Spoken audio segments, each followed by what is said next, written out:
আসসালামু আলাইকুম এভরিওয়ান। তো আপনাদের মাঝে সুখ পাখি গল্পের ২২ নাম্বার পার্ট নিয়ে চলে আসলাম।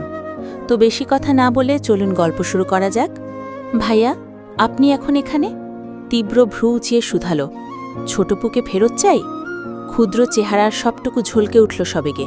প্রত্যাশার কিরণ প্রতি পরতে ছড়ালো। বিদ্যুৎ গতিতে ঘাড় ঝাঁকালো রাহাত। চাই মানে? ১০০ বার চাই। তীব্র দরজা খুলে দিল। বসো। আপনি কি আপুর খোঁজ পেয়েছেন ভাইয়া? ভারী কণ্ঠের শান্ত উত্তর। ওঠো, বলছি। বিভ্রান্ত রাহাত উঠে বসল। তীব্র হুইল ঘোরাতে ঘোরাতে বলল, তোমার আপুর কলেজ চেনো? না। নাম জানো? হ্যাঁ, চলবে। রাহাত সারাটা পথ ছটফট করল। ব্যগ্র চিত্তে বসে থাকা কঠিন। তীব্র কোথায় নিয়ে যাচ্ছে কিচ্ছু জানে না, শুধু চাইছে গেলেই যেন পুষ্পিতাকে পায়। অথচ তীব্র হতে সামান্য আওয়াজ নেই। একেবারে পুষ্পিতার কলেজের সামনে এসেই জিপ থামালো সে। নামল। ওকে বলল, তুমি বসো, আমি আসছি। রাহাত অস্থির হয়ে বলল, আমি যাব না? না। তীব্র আশেপাশের দোকান দেখিয়ে বলল, কিছু খেতে চাইলে খেও, যে কোনো দোকানে আমার নাম বললেই হবে, আমি যাব আর আসব। রাহাতের নীরস বদন উজ্জ্বল হল না, শুধু ঘাড় কাত করল একটু। তীব্র কলেজের ভেতর পা বাড়ায়। প্রথমে দারোয়ানের সঙ্গে কথা বলে, মূল ভবনের দিকে গয়ে। রাহাত কাতর চোখে চেয়ে থাকল। ছোট্ট বক্ষ ভেদ করে ব্যথাতুর শ্বাস এলো। খুব ভোরবেলা বেরিয়েছিল মাকে নিয়ে, তন্দ্রিত চেহারায় অশেষ শান্তি। অথচ পুষ্পিতার খোঁজ পাবে শুনতেই সব কেমন এক ঝটকায় মুছে গিয়েছে। এখন ফিরে পাবে তো পুষ্পিতাকে? ওকে সাথে নিয়ে বাড়ি ফিরতে পারবে? গতকাল ওর ওপর দিয়েও কম ঝড় যায়নি।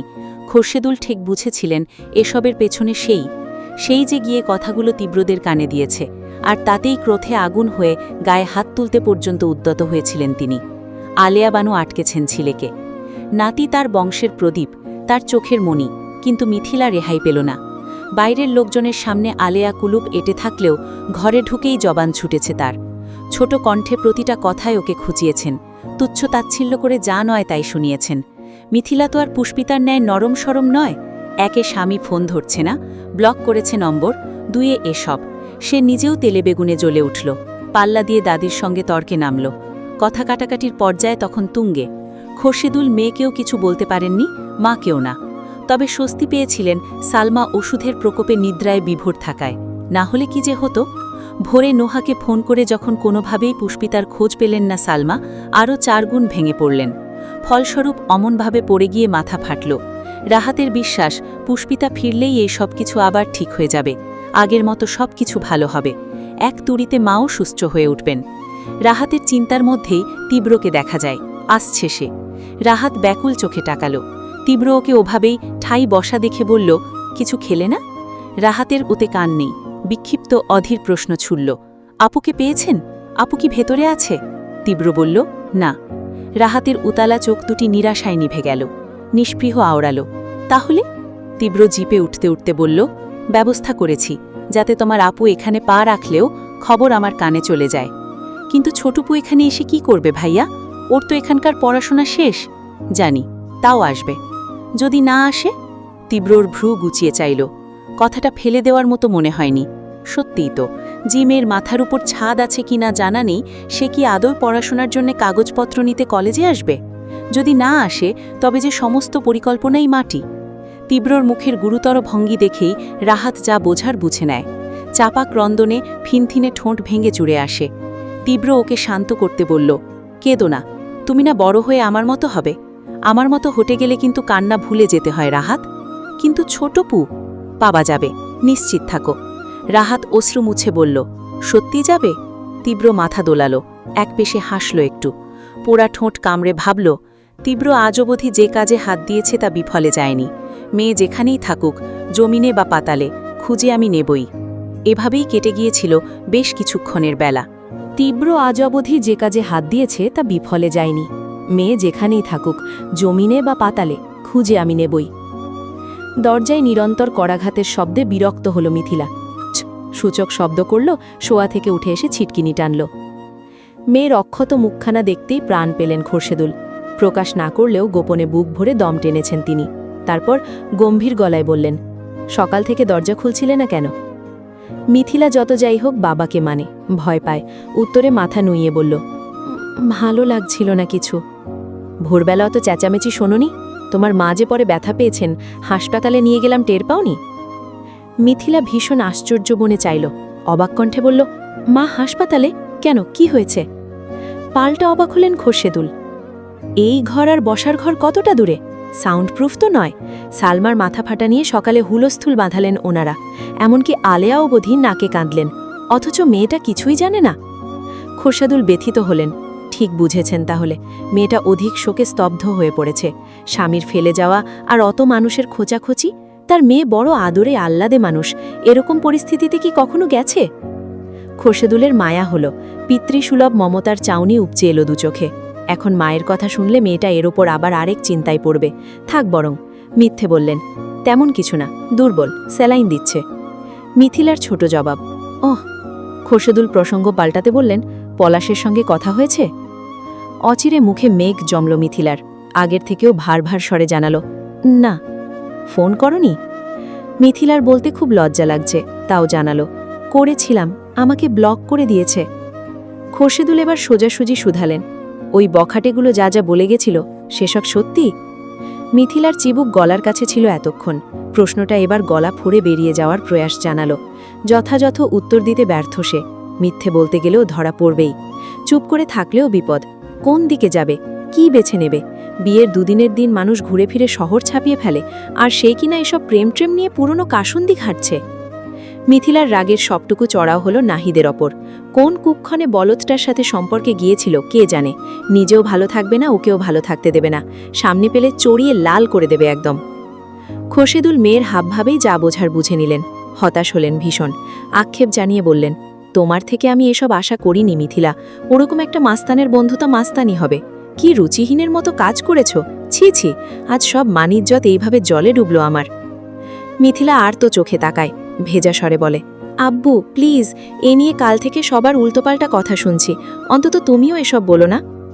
খোরশেদুল লম্বা শ্বাস ঝাড়লেন, বললেন, ঠিক আছে, ব্লান্ডার যা করার তো করেই ফেলেছ, এখন কিভাবে কি ঠিক করবে কিছু ভাবলে? মিথিলা কালো চেহারায় দুপাশে মাথা নাড়ল।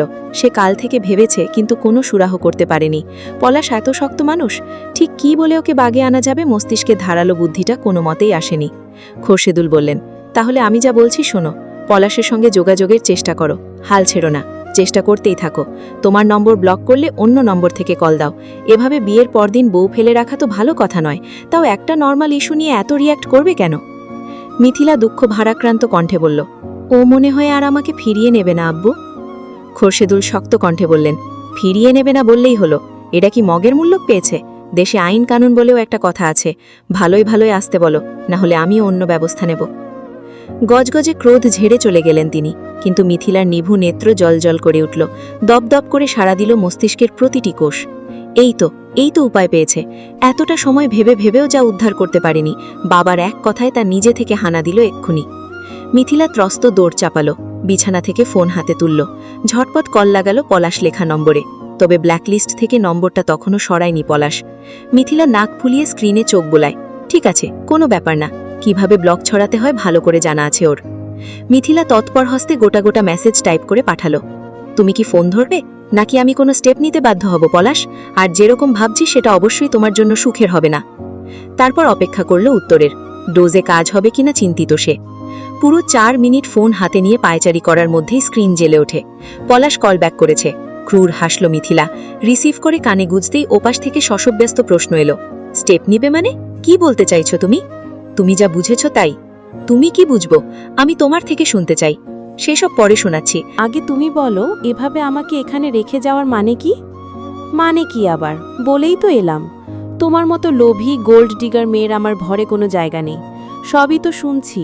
কি বাঁধাই করা রেকর্ড তোমার! অত মানুষের মধ্যে আমার মান সম্মান জাস্ট ধুলোয় মিশিয়ে দিয়েছ। মিথিলা তেতে ওঠে, একদম ফালতু কথা বলবে না।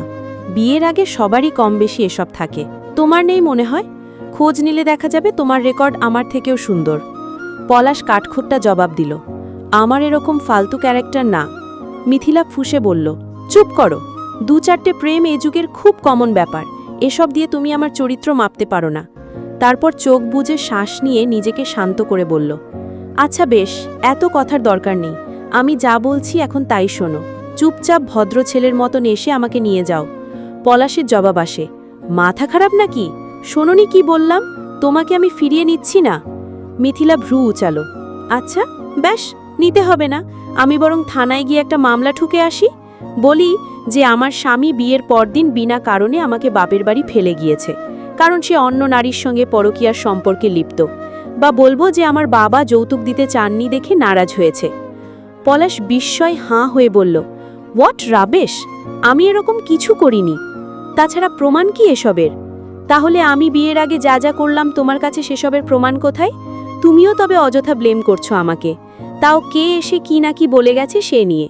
শোনো পলাশ, 100টা বয়ফ্রেন্ডের সাথে ব্রেকআপ করলেও আইনে কিন্তু শাস্তি নেই, কিন্তু বিয়ের পর অহেতুক কারণে বউ রেখে গেলে, ফেরত না নিতে চাইলে আইনে কিন্তু এর শাস্তি অনেক ভয়াবহ।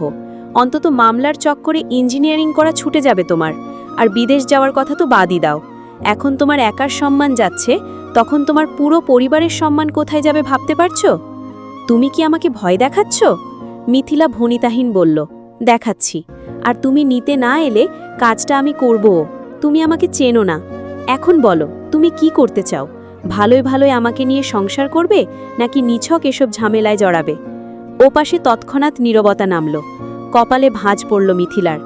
দুদিনের আলাপে পলাশকে অত ভালো সে আয়ত্ত করতে পারেনি, তাই এখনও ওর মতিগতি গিয়ে শঙ্কিত।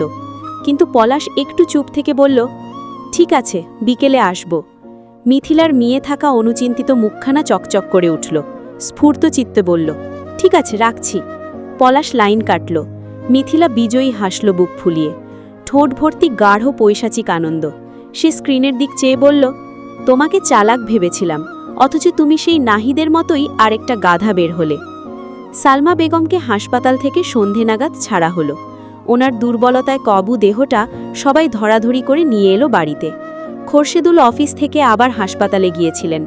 অতটুকু সময় আলেয়া বানু আর সালমার ভাইয়ের বউ ছিলেন কাছে। রাহাত দরজা খুলল। ওকে আর হাসপাতালে নেওয়া হয়নি। ছোট মানুষ, রোগীদের ভেতর গিয়ে কাজ নেই। রাহাত মাকে দেখতেই গতিতে জড়িয়ে ধরল ওনাকে। এক প্রকার হামলে পড়ল ওনার বুকের ওপর। প্রকোপে সালমা পড়ে যেতে নিলেন। খোরশেদুল দাঁড়িয়েছিলেন পেছনে, চট করে ধরে ফেললেন স্ত্রীকে। সালমা চাইলেন এক পল, গম্ভীর মুখে আবার দৃষ্টি ফিরিয়ে নিতেই আহত হলেন ভদ্রলোক। সেদিনের পর থেকে সালমা এখন অবধি একটি কথাও ওনার সঙ্গে বলেননি। রাহাত মাকে জড়িয়ে রেখেই বলল, আম্মু, তোমার খুব লেগেছিল, ব্যথা কি একটুও কমেছে? আলিয়া বানু বললেন, দাদুবাই, এগুলান সব পরে হইন, অহন মায়েরে বইতে দাও। সালমা মাথায় হাত বুলিয়ে একটু হাসলেন। রাহাত সরে এলো। তিনি ভেতরে ঢুকে আস্তে ধীরে সোফায় বসলেন। পাশে বসলেন আলেয়া। এদিক ওদিক চেয়ে বললেন, কি রে, তোর মাইয়া কই খোরশেদ? খোরশেদুল বিষয়টা এতক্ষণে খেয়াল করেছেন। সেই যে মেয়েটাকে দুপুরে পলাশের সঙ্গে যোগাযোগ করতে বলে গেলেন, তারপর আর কথা হয়নি। তড়িৎ মেয়েকে হাঁক ছুড়লেন তিনি। দুবার ডাকেই দরজা খুলল মিথিলা, অথচ এত সময়ে বসার ঘরের একটা কথাতেও তার সাড়া ছিল না। মিথিলার বেশভূষা দেখতেই আলেয়া বানু ভ্রু তুললেন কপালে।